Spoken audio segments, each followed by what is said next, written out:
Hi, welcome to SBR Sports Picks. He's Mike Brenner. I'm Peter Loshak. We're the odds couple. Today is March 28th, and Mike Brenner and I are continuing our preliminary look at MLB. We're doing our divisional playoffs right now. We're going to take a look at the AL East, and as I mentioned in our coverage of the AL Central, every division this year seems to have a pretty strong favorite. In the AL East, it's Boston. They're actually a minus 140 at Pinnacle right now to win the East. The second choice is Toronto at 3-1. I wouldn't take them. No. And the third choice is the Yankees at 6-1. I wouldn't take them either. And then you got Baltimore. Boston all the way very down. Strong. Baltimore at 5. Well, that makes sense. That makes sense because Baltimore has some. I mean, they have an eye-popping stat where they hit a lot of home runs, but they don't actually score a lot of runs with that because they don't have any table setters, and then they have a very suspect pitching staff as well. With the table setter, and that's probably why their team total wasn't that much. But yes. Pete, but I'm personally not big on Boston. I don't know that they've got what it takes. Yeah, I mean, the issue with Boston though is that they're definitely. Everyone's high on them. They got Chris Sale. They got Price and Porcello, the reigning Cy Young winner. They are going to be. They're going to have a lot of minus 300 lines game in and game out this year. You know what? If you check last year, David Price on when lines that he was favored minus 200 or more. Guess what? 20% is all he won. And we've seen this year in and year out with like the Dodgers with Kershaw. The Dodgers will have like a winning record with Kershaw, but he'll be in the bottom of the pitching standings because they're minus 300 with him every time. And people got to take this into consideration. David Price is disappointed everywhere he went as far as going into the postseason. Every team that now takes him knows there's this hex, there's this curse. But what's happening also along the way, he's getting older and he's losing his confidence. He's not the same guy. He does not have that commanding pitch that he had. I think this is one of the more overvalued. And I may be wrong. No, I agree with you. Yeah, just really. And Toronto, though, I'm not high on them either. Yeah. This is one of them divisions. I think the Red Sox are obviously strong, but I agree with you. I do expect them to be overvalued. I do expect a significant or at least a small regression from Porcello, but maybe a significant one. Yeah. Boston might actually be the best bet when that knuckleballer Stephen Wright starts. Absolutely. And we might see some overs as well with them because, first of all, they do have a lineup that will be productive. And with Porcello and Sale and Price starting, they'll have a lot of low totals. They'll have a lot of those low totals where, like, if Sale or Price has an off start, it'll fly over. And even if they have a strong start, sometimes their offense might push it over on their own. So I'm looking for some overs with Boston and as Pete, well. There's one factor no one's talking about, and you know this is right up my alley, buddy. There's a couple things that took place, and how do teams adjust to that? One of your main, literally, your foundation of your franchise for a long, long time is now not with the club. I'm talking David Ortiz. Right? The guy went out. His stats were better than damn near anybody else on the team. All right. Not just that, the leadership he brought. I saw the special on this guy, and people were saying, "Why did you play so hard every game?" He said, "Because where he's from, knew the price of the tickets. People paid a lot of money. I needed to bring my best." They're losing. That's a huge, huge component, buddy. They have not yet to start a season without him in many, many, many years. Pedroia getting older. All right. These guys are getting older. All right. Johnny, whatever his name is, I forget his name. Got him from the Yanks. The outfielder. All right. Getting older. All right. I'm telling you, I think this team is going to be really, really disappointing their fans, and I think anybody that's high and backing them, if you want to go those minus 300s, all right, I'm not the one included in that. I think this team is going to be, for me, a fade for a little bit. I really, really think the dynamics of David Ortiz can't be measured, but we're going to see it early in this season. Yeah, and then I agree with you.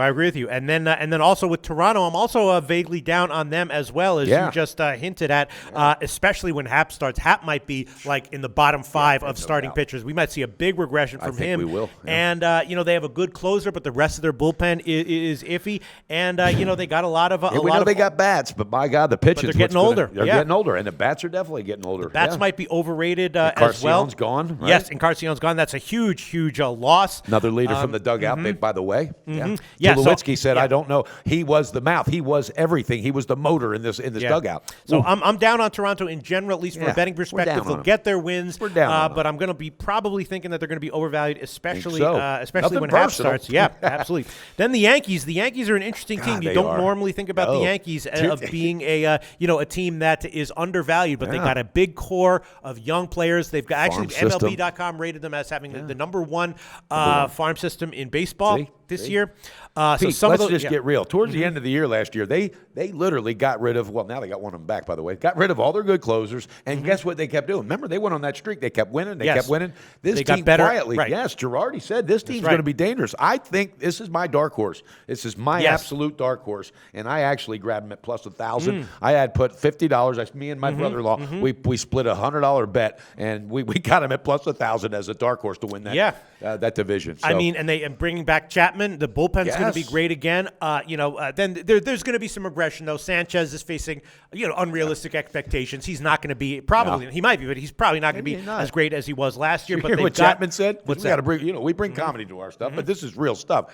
Somebody said, "My God, did you know you were going to be back this quick?" He said, "Yep, I knew it the day I left. Like it was already planned. You never know." He was rented. That guy was rented. We're going to borrow this guy. So there's a lot of uncertainty with the Yanks. I think that CC Sabathia actually wasn't terrible last year, but he's going to be. That is one I've already said. I had the conversation with my brother. Absolutely. Yeah. And he put on like 12 pounds during the offseason again.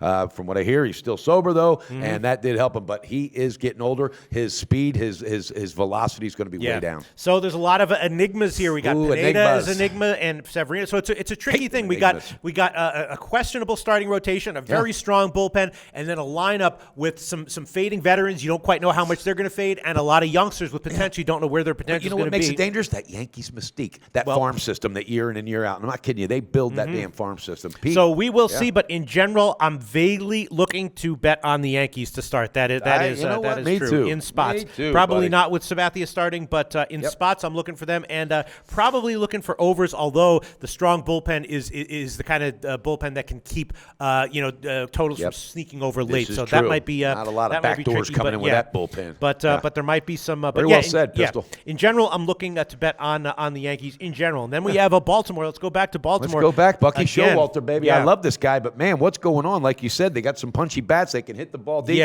but they are not about stealing bases, hitting doubles, not about aggressive offense. And that pitching, and he's a pitching coach. Pete, I don't know. And Chris Tillman is starting the year off on the DL. On the DL. So then they got Dylan Bundy, who's got a lot of promise. You don't know what to think about him, but it's just I look for Bundy to be good early. I do, but then I think we're going to look out and maybe fade him if he could stay injury free. Yeah. Then again, the bullpen, obviously was a strength last year. So I'm looking for roughly the same thing from Baltimore as we saw last year because they have the same basic team makeup. Sure questionable do. starting and even pitching, the year before, almost it's almost in the same category.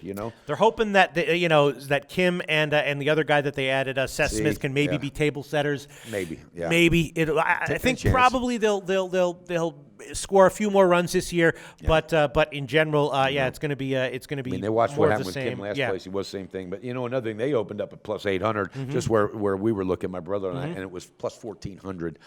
So obviously, people are seeing that might not be the way to go with Baltimore. And then we have Tampa Bay, and I think that the Rays probably are going to be a decent fade. Yeah, I think so. Too. They also hit a lot of home runs, but older. They just I don't like the position Longoria's in. No. I don't like the moves the teams have made. Nope, they can't fill the seats, Pete. Right, they cannot fill the seats, and therefore you got an organization that's just not going to go get the money. Bottom line, and that's been Tropicana Field been the problem since the day of damn open. They cannot put the butts in the damn stands. Now the issue with Tampa Bay though is of course they do have some legit studs starting. They have Archer, Odorizzi. Both those guys are in their prime. Archer's gonna be good this year. A kid's solid, and for a young skitty kid, he reminds me of that kid Pedro. Remember that used to pitch for the damn Boston Red Sox, whatever. So Tampa Bay does, when if Odorizzi or Archer gives you a 7-inning 0 or 1-run start, that's not going to be a game that they're going to lose most of the time. But I think that in general, Tampa Bay is probably they're going to be bad and probably also a decent fade at least to start.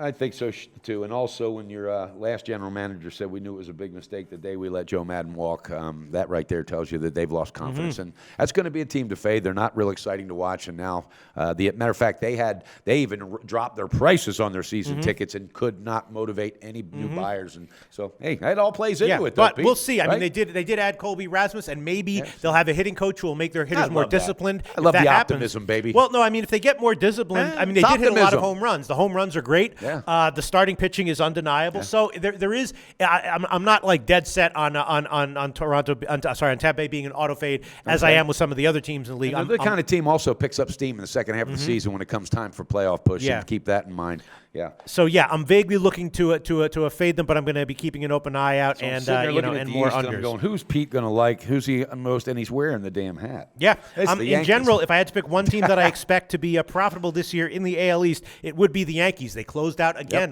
They had some momentum from last year. The stars are coming back. The bullpen's there. They're going to have to figure out the pitching one way or another. But if that happens, the Yankees might be profitable. All right, Mike Brenner. You know what's real cool even though it had nothing to do with the AL, our producer Juan, I love it when people like to learn. He was asking me, hey, is it common for a championship team in baseball to repeat? Is it hard, or is that something pretty easy? Oh, it's very hard because there's so much randomness in baseball and parity in general. is getting, but I thought it was cool to have somebody just digging Definitely in like difficult. that because this is a guy that's a soccer genius, So, all righty, buddy, I'm ready. All right. MLB time, odds couple style. Well, this episode of The Odds Couple is over. But if you give us a like and click SBR's logo at the bottom of the screen to subscribe, then you'll get all the upcoming videos as soon as they come out. And don't forget to take advantage of our website. There's free picks, live betting lines, and sportsbook reviews and ratings guides, and a whole lot more. Check it out now.